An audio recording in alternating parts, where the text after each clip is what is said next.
Nose, the lateral wall of nose.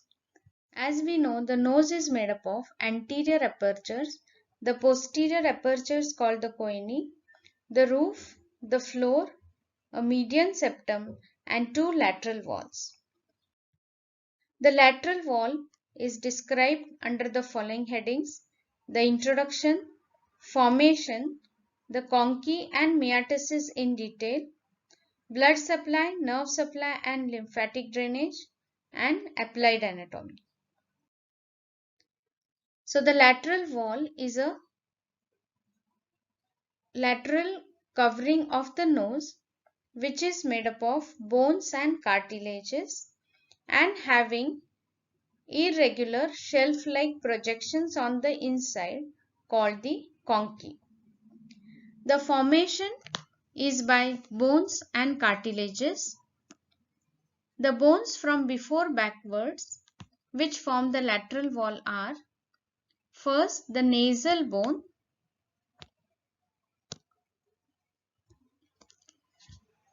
then this is the frontal process of the maxilla. There is the lacrimal bone. Next is the ethmoid. The ethmoid is contributing to the superior and the middle concha. Then comes the inferior nasal concha. Then behind this is the perpendicular plate of the palatine bone, and behind this is the medial pterygoid plate. So the bones from before backwards are the nasal bone, the frontal process of the maxilla, the lacrimal, the ethmoid with the superior and middle nasal concha, the inferior nasal concha which is a separate bone, the perpendicular plate of palatine and the medial pterygoid plate. The cartilages which form the lateral wall are the lateral nasal cartilage, the major or the lower nasal cartilage, and the minor alar cartilages.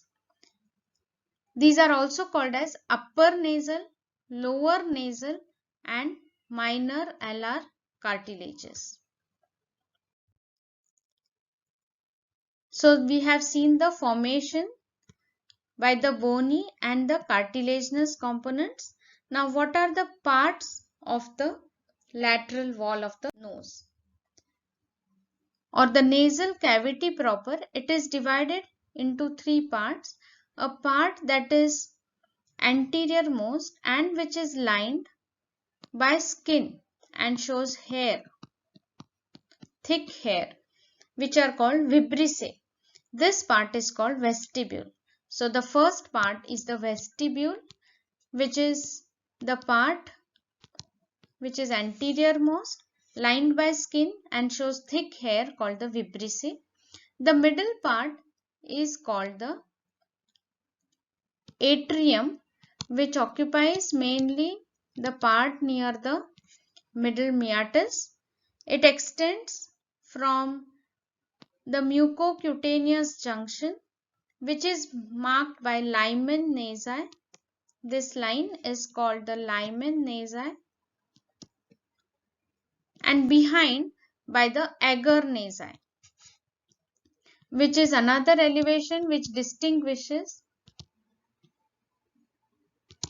the atrium from the remaining part of the nasal cavity. Between Lyman nasi and the Agar nasi is the atrium, and the third is the nasal cavity proper, which is made up of the conchae and the metastasis. So these are three parts of the nasal cavity. It is vestibule, the middle part called the atrium, and the posterior part made up of the conchae and the metastasis. So anteriorly the lining epithelium is the skin. The rest of the part, the lining epithelium, is ciliated columnar epithelium, and only the upper part of the roof is lined by olfactory epithelium. Now what are the conchae? Conchae are shelf-like projections which are seen in the lateral wall of the nose. They are made up of bones. There are three conchae, the superior and the middle concha, which are parts of this green colored parts of the ethmoid bone, and there is an inferior concha which is little larger and it is a separate bone. So superior, middle and inferior conchae are present in the lateral wall. These conchae are covered by mucous membrane and they have a rich arteriovenous plexuses. Now what are myiatises? Myiatises are the spaces beneath the conchae. So in this figure the conchae are cut to show the myitis. So we start with the inferior myitis which lies below the inferior concha. There is the opening of nasolacrimal duct which comes from the lacrimal sac from the medial angle of the eye and opens in the inferior myitis. This opening is guarded by a valve called the Hasner's valve. Then there is a middle myitis. The middle myitis shows the openings of paranasal air sinuses. Now in the middle myitis we can see one elevated region that is called the bulla ethmoidalis, which is formed by the ethmoid bone, mainly its middle ethmoidal air sinus, which is forming an elevation in the middle myitis called the bulla ethmoidalis. There is a groove or a sulcus beneath the bulla that is called the hiatus semilunaris. Anterior end of this hiatus shows a stalk or an infundibulum. Now through this there is the opening of the frontal sinus. So the frontal sinus opens in the hiatus semilunaris through the infundibulum and there is a frontonasal duct over there. Then just behind this there is opening of the anterior ethmoidal air sinus and posteriorly there is opening of the middle ethmoid. There is opening of in the floor of the hiatus there is opening of the maxillary air sinus and just over the bulla there is opening of the middle ethmoidal air sinus. I repeat, there is a bulla ethmoidalis. Below that there is hiatus semilunaris. Anterior end is connected forming the infundibulum. At the anterior end of hiatus semilunaris opening of frontal air sinus. Just behind it there is opening of anterior ethmoidal sinus and in the floor there is opening of the maxillary air sinus. Over the bulla ethmoidalis there is opening of the middle ethmoidal air sinus. The superior myitis lies beneath the superior concha and in this open the posterior ethmoidal air sinuses. There is a space above the superior concha and that is called the supreme myitis or the sphenoethmoidal recess, through which the sphenoidal air sinus opens in the supreme myitis. So this is the figure showing the superior, middle and inferior conchae, and when the conchae are removed we can see the myitis. This is the orifice of the nasolacrimal duct. This is the bulla ethmoidalis with hiatus semilunaris and the openings, and this is the superior and above that is the supreme myitis. The same thing in the diagrammatic picture. So this is hard palate. This is the inferior concha that is cut. This is opening of the nasolacrimal duct. This is the middle concha that is cut. It is showing bulla ethmoidalis with opening of middle ethmoidal air sinuses. This is anterior end of the hiatus semilunaris with the opening of frontal air sinus.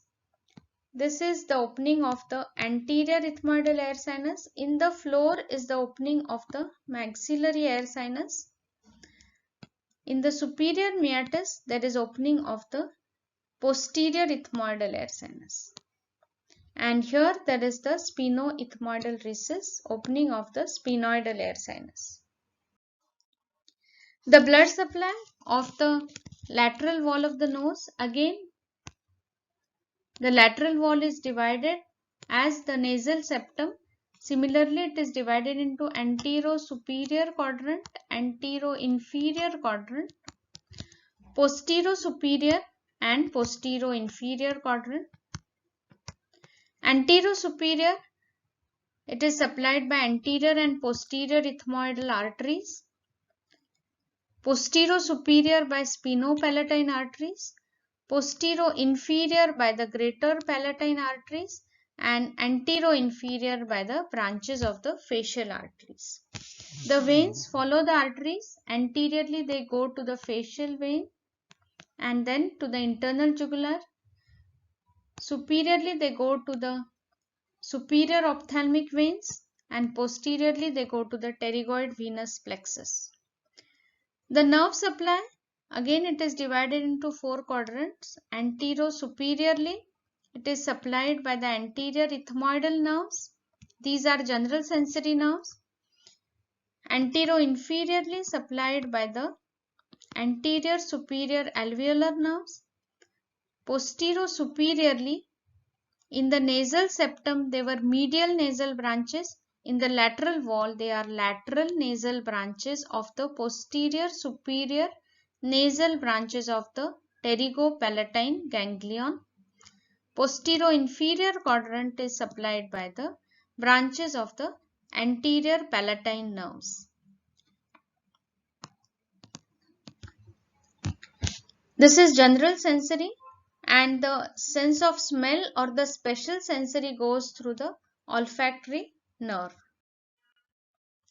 This is simple diagram to show the 4 quadrants: the blood supply, the venous drainage,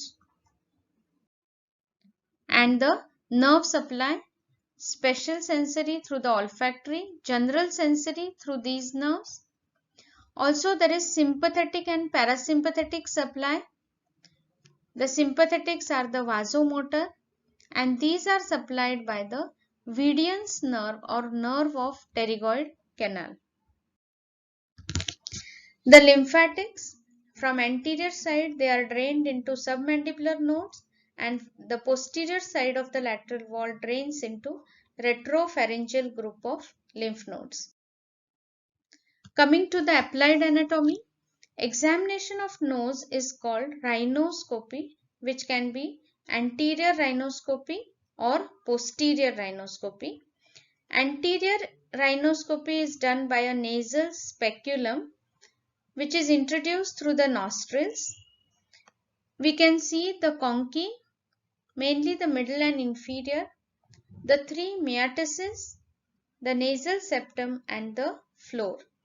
In posterior rhinoscopy, a mirror is inserted into the pharynx to visualize the choanae, the conchae and the posterior border of the septum. Rhinitis is the inflammation of the mucosa of the nose. It can be allergic or it can be infective. In allergic rhinitis, there is edema and hypertrophy of the mucosa. It leads to obstruction of the nose, repeated sneezing, and watery discharge, which is called rhinorrhea. The treatment can be sectioning of the Vidian's nerve, which is nerve of pterygoid canal, which will decrease the excessive rhinorrhea. There can be CSF coming out of the nose, which is called CSF rhinorrhea, due to the fracture of the cribriform plate, and the nose communicates with the meninges. Anosmia is lack of sense of smell, which may be due to the lesion of the olfactory nerves due to the fracture of the cribriform plate.